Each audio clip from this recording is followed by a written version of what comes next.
We, this people, on a small and lonely planet, traveling through casual space, past aloof stars, across the way of indifferent suns, to a destination where all signs tell us it is possible and imperative that we learn a brave and startling truth.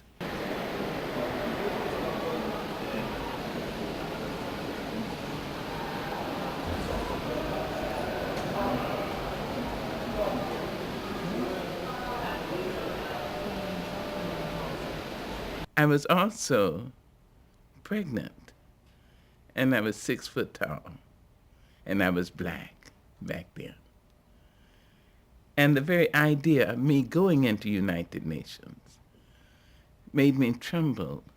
I used to cry. I would go down where they gathered, and I'd watch Mrs. Eleanor Roosevelt with her friend, the black educator, Dr. Mary McLeod Bethune.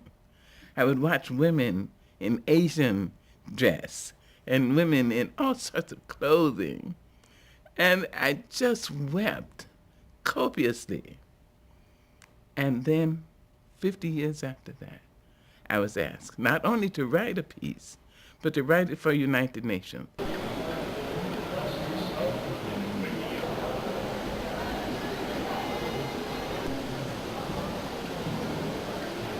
I had the pleasure and the great honor of being the Northern representative of the Southern Christian Leadership Conference. That was for Dr. Martin Luther King. And Malcolm X asked me, as a brother friend, he asked me to come and help him to form what he called the Organization of African American Unity. And I came back home from Africa to do so. And he was killed the third day I was home.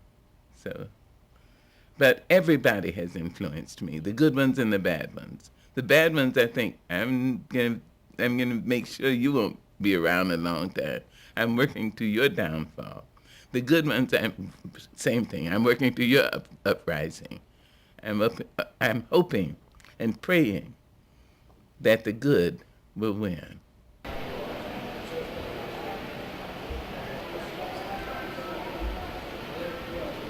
Sometimes parents, grandparents, people in your village, in your city, in your church, in your synagogue, in your temple, in your mosque, can tell you what they know. But sometimes that's not the only truth. And I would like to ask all the young people, read, dears, and keep your minds open. Please read.